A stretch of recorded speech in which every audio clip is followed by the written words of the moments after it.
this about? Meron bang nababanggit sa'yo si Sofia tungkol kay Rico? Why would my fiancé be interested sa boyfriend mo? Well, they were together in the resort and we were both in Korea.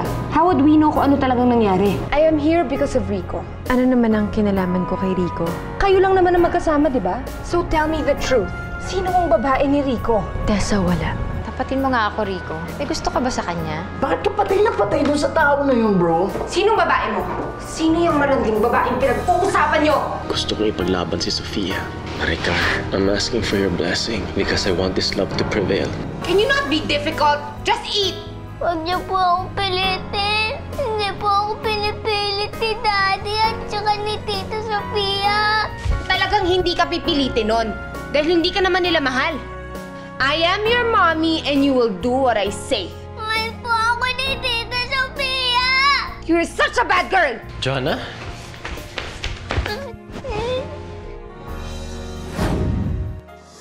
What happened here? Bakit umiyak si Joanna?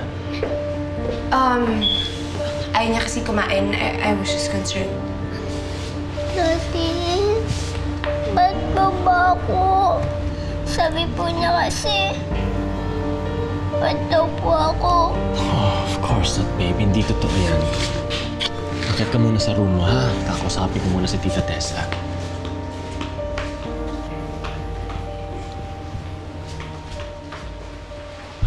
Bakit mo sinabi yun? Wala akong karapatan sigawan ng anak ko. I told you. I was just concerned.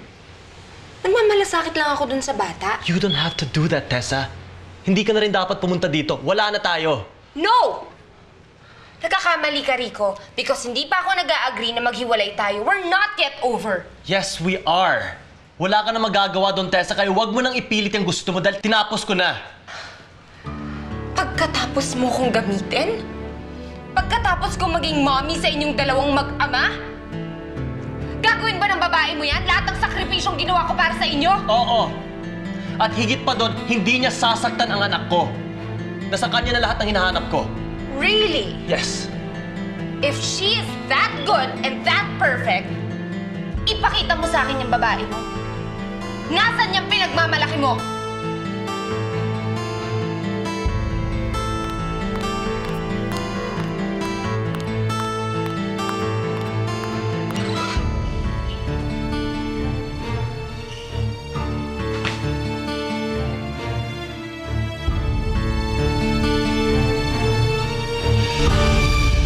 B-boy, tara. Ay.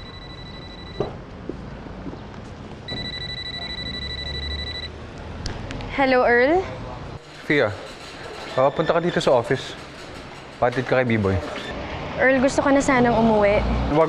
Ang dami kong gagawin eh. Dito tayo makipag-meeting kay Chloe. Ah, ganun ba? Sige. Okay? Sige. Bye. B-boy, tara. Sa opisina tayo ni Earl. Kasi na.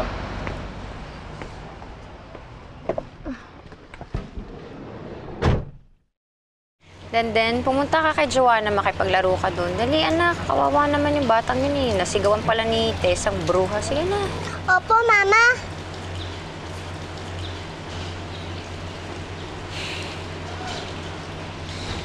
Hindi matanggap ni Tessa na wala na kami. Kaya pati si Joanna, pinagdidiskitahan niya. Subukan niyang ulitin. Ingungudgud ko talagang pagmumukha ng babaeng yan, Rico. Ate, kasalanan ko rin naman eh. Nasaktan si Tessa dahil nakipag-break ako sa kanya. Pero ano magagawa ko, di ba? Ano magagawa mo? Kung iba ang mahal mo. Seryosong-seryoso ka na talaga kay Sofia, Rico, ha? Pati si Tessa, hiniwalayan mo. Pero may patutunguhan ba yan? I know what you mean, ate. Pero kapag naging open ako sa intensyon ko kay Sofia, mapapahamak lang siya. Hindi ko na alam kung saan ko ilalagay ang sarili ko. I mean, I love her, yet hindi ko may pakita yan sa kanya. Wala kang magagawa, Rico. Na kay Sofia na yan. Kung talagang mahal ka rin niya, wala sanang problema. Kasi ipaglalabang ka niya. Sana nga. Pero hindi ako titigil hanggat hindi ko napapatunayan sa kanya na seryoso ako at mahal na mahal ko siya.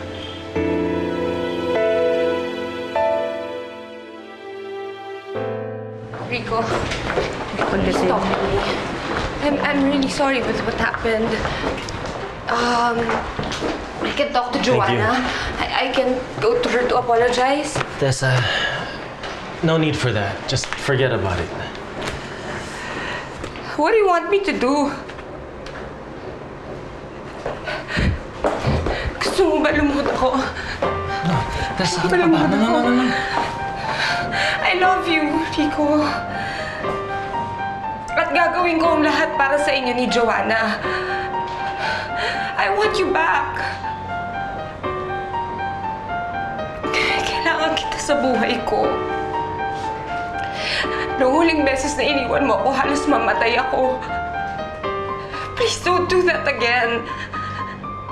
Sinaktan mo na ako noon eh. Huwag mo naman ako saktan ng paulit-ulit. Tessa, look, I'm really sorry.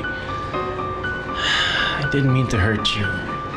And it also pains me to see you like this. No, Rico. Tessa, kung alam mo lang kung gaano to kahirap para sa akin. Para hindi na tayo mahirapan, just stay with me. Just stay with me. Tessa.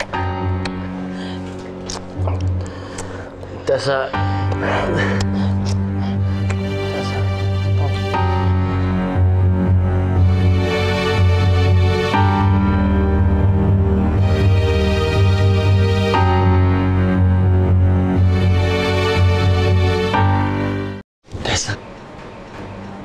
I'm sorry.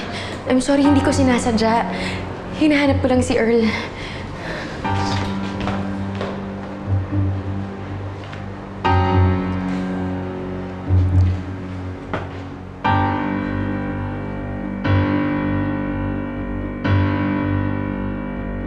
I'm so sorry, Mama Rene couldn't come today kasi meron siyang wedding tapos kailangan niyang asikasuhin yun.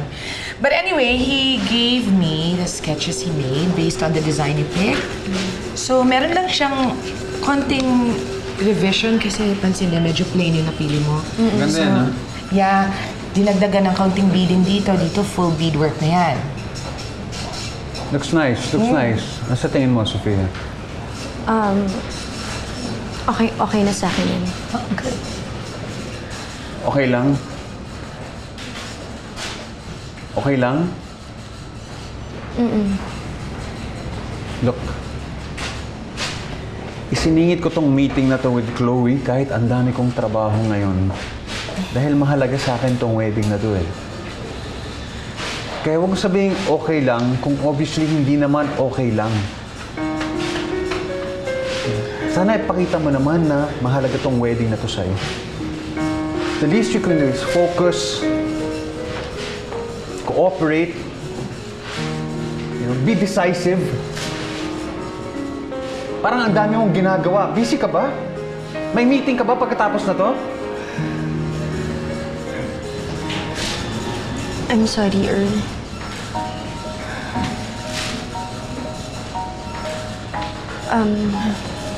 Hindi lang kasi talaga maganda yung pakiramdam ko eh.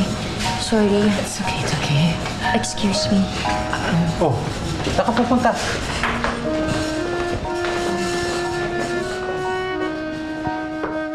It's fine.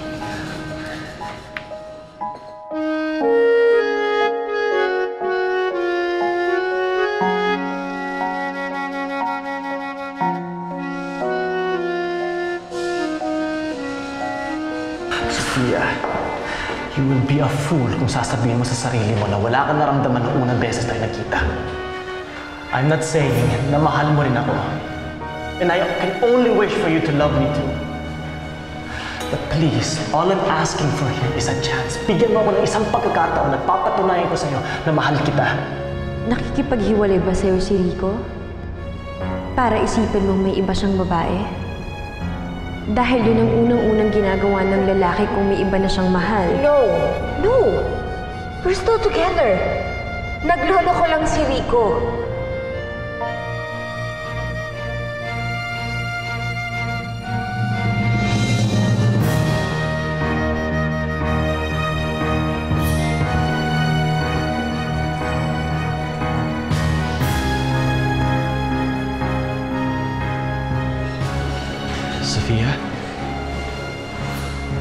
Pwede ba tigilan mo na ako? Layuan mo na ako. Sophia, nakita mo kanina wala din. I'm really serious about you. Manluloko ka? Pati ako, balak mo pa akong lukuhin? Hindi totoo yun. Seryoso ako sa nararamdaman ko para sa'yo, Sophia. Mahiya ka naman, Rico. Anong balak mong gawin, ha? O tutuin ako? Habang si Tessa wala siyang kamalay-malay sa pinagkagawa ko? Maniwala ka. Ikaw ang mahal ko. Bitawan mo ako! No! I will not let go and I will not give up! Sinabi ko sa'yo, napapatunayan ko sa'yo na mahal kita. Wala na kami ni Tessa. I broke it up with her dahil ikaw ang mahal ko.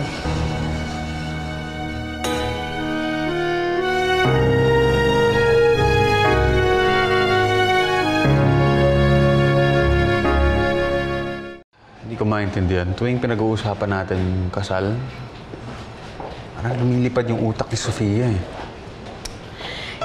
Can I just say, sir, sa lahat ng mga bride-to-bes that I've dealt with, parang siya talaga yung hindi excited. Hey!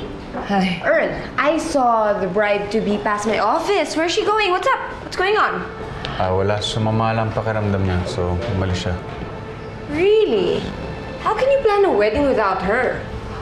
O baka naman, there won't be any wedding at all? Of course, there's gonna be a wedding.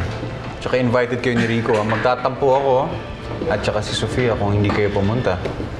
Oh, I'm so touched. Really?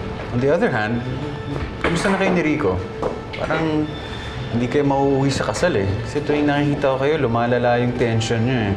Baka naman interesado siya sa ibang babae. Look, Earl. Ako lang ang babae para kay Rico. And I know one day that I will be his wife. And nothing, not even your malicious mind can destroy us. I'm the only one for Rico and there's no other woman for him. Ako lang. Why are you guys laughing? Ano naman? Totoo yun. Ako lang. Yes. I believe you. Me too. Thank you. Akala ko hindi na ako magmamahal ulit. And then you came along and you made me so happy. Nagkaroon ulit ng saysay yung buhay ko. Wala nang halaga sa akin lahat ng sinasabi mo. Dahil kahit na ano pang sabihin mo, hinding-hindi ako magiging sa'yo. Sophia, nawala na si Maricar sa akin noon at hindi ako papayag na ikaw naman ang mawawala sa akin ngayon. Look, I love you so much and I just can't give you up like this. Hindi ko isusuko ang nararamdaman ko para sa'yo. Just give me one chance, Sophia. Just one chance, please. Bakit ngayon pa, Rico? Bakit ako? Hindi ko alam. All I know is that I love you and that I will fight for you. Bigyan mo lang ako ng isang pagkakataon, papatunayan ko sa buong mundo na mahal kita.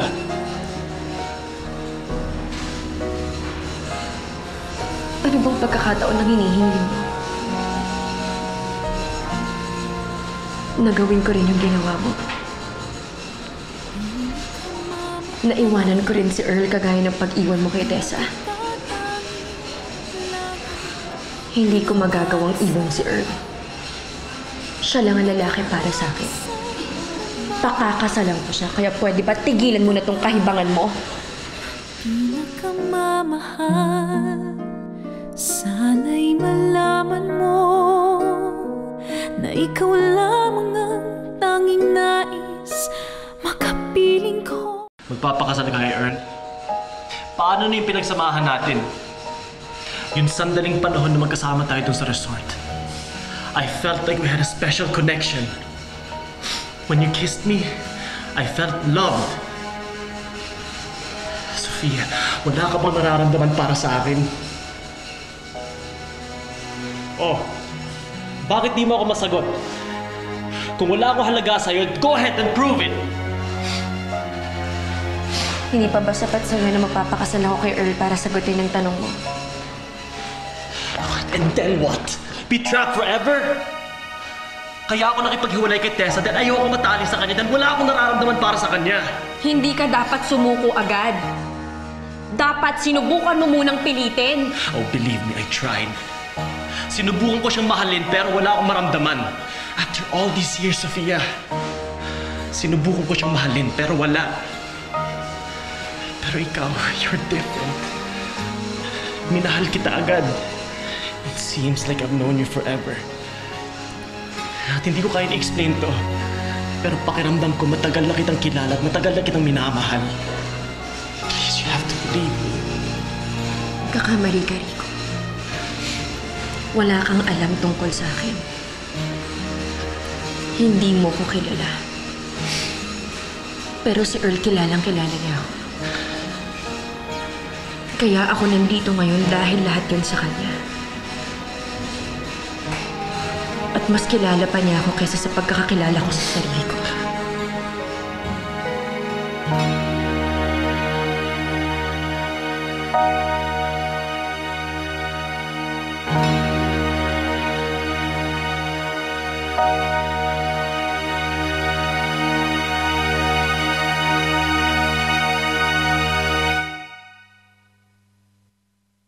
You know, I think I like a Vera Wang dress for my wedding. Oh, fabulous choice! I know, right? Hey, get me as your wedding coordinator, alright? Pwede bang patiin ng mga iba mong works, like the previous one, so I can have like an inspiration? Of course! Alam mo si Chloe, magaling siya. Pero kailangan priority kami. Ha? Oo naman. Mauna kami. Priority. Ipa-prioritize niya ang alin? Ang imaginary wedding mo with your imaginary wife? Alam mo, hindi pa nga kayo nagmamarch sa aisle. Runaway bride na ang peg ng Sofia mo. I don't know. Imaginary. Earl, Speaking of... Fia, tara, tuloy na natin yung meeting. Earl, nakikiusap ako sa'yo. Masama talaga yung pakiramdam ko eh. Baka pwedeng sa ibang araw na lang natin ituloy ito. No problem. Ano pa talaga problema? Earl, please. I promise you. Sa susunod na pag-usapan natin to, ibubuhos ko lahat ng oras ko dito. At magiging magandang-maganda tong kasal natin kasi aasikasuhin ko to ng sobra. Magiging sulit lahat ng paghihintay mo dahil magiging maganda tong kasal na to kagaya ng gusto mo. Please. Okay.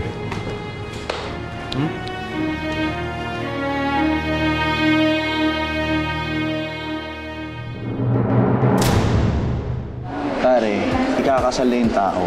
Okay? Respetuhin mo na lang. Huwag mo nang guluhin. May kanya-kanya ng utak yung mga yun eh. Iba itong nararamdaman ko eh. Ilang beses ko na sila nakasama, pero laging dinidikta ni Earl lahat ng gusto niya kay Sofia. Mula sa kung anong kakainin niya, kung anong susutin niya, hanggang sa kasal nila. Pare, baka ganun lang talaga. Kanya-kanya style lang yan eh. Malay mo, yung trip ni Sofia, sumunod na sumunod kay Earl. Pero nararamdaman ko na hindi siya masaya eh. When we first met, lagi siyang nag-aalala, lagi siyang malungkot, lagi siyang fidgety and anxious. Pero nagbago siya doon sa resort. She was happy. Parang doon lang siya nakaramdam ulit ng kalayaan. Noon yun, nung magkasama kaming dalawa, nawala si Tessa at si Earl. Di kaya napaka-assuming mo pare para sabihin mo yun. I mean, okay. Malay mo, yun lang talaga yung gusto ni Sofia, yung beach. Kaya nag-e-enjoy siya. Okay, sabihin na natin nagkaroon siya ng pagtingin sa'yo. Malay mo, nagka-crush lang siya sa'yo, tapos nagandaan lang sa ngiti mo, tapos nagwapuan lang sa'yo, kaya nagpahalik. Pare, dapat ganung level lang, huwag mo masyado seryosohin. I'm just being true to myself at sana ganun din ang gawin ni Sofia.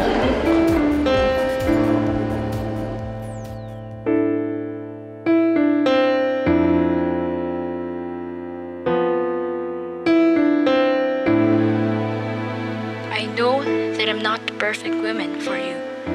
Pero hindi mo ako binago sa kabila ng lahat ng kahinaan ko at pagkukulang ko. Tinanggap mo ako ng buong buo. Minahal mo ako maging ang kahapon ko. Kaya ngayon, nangako ako sa harap ng Diyos na mamahalin kita sa lahat ng oras ng buhay ko.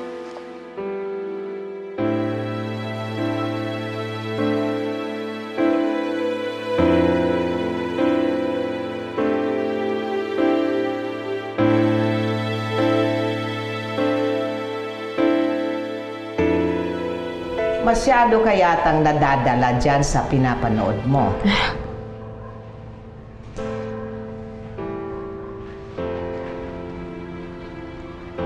Baka naman may iba kang naalaala. Hindi ho, Manang. Iniisip ko lang po na sana sa araw ng kasal ko, ganun din ang mga maipangako ko kay Earl. Namamahalin ko siya ng buong buo habang nabubuhay ako.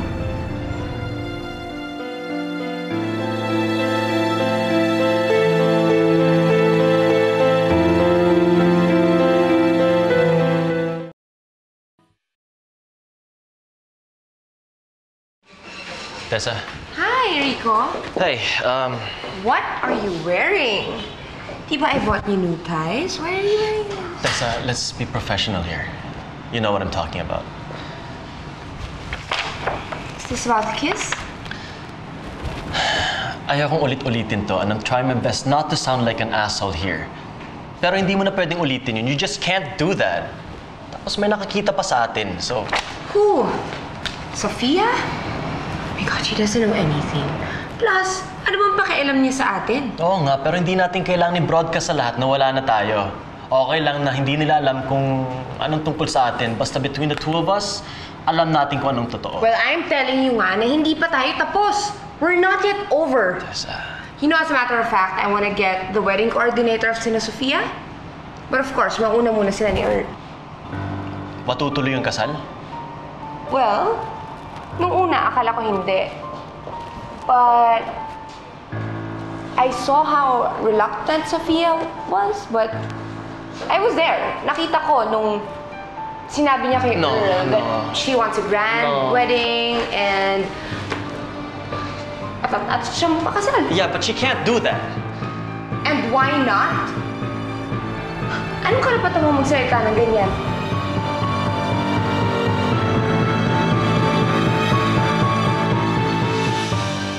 Oh, sige. Magkita na lang tayo. Kung akala ni Rico na nakatakas na siya sa akin, he's wrong. At saan ka na naman pupunta? Susundan mo na naman si Rico. Rico, sa bawat pag-iwas ko sa'yo, sa bawat pagtanggi ko sa'yo, mas lalong sinasabi sa akin ang puso ko na ikaw ang mahal ko. Mahal kita. Kung saan ako naghanap, wala palang babaeng hinahanap ko. May problema ba? Alam ko na ang totoo. Ikaw ang bagong babae ni Rico! Diba sabi ko sa'yo, hindi ka pwede umalis ng bahay? Saan ka nagpunta? Bakit anong gagawin mo sa akin? Alam ko na ang lahat, Earl. Bububugin mo ko? Kagaya ng ginagawa mo sa akin noon? Alam ko na ngayon kung anong ginagawa mo sa akin.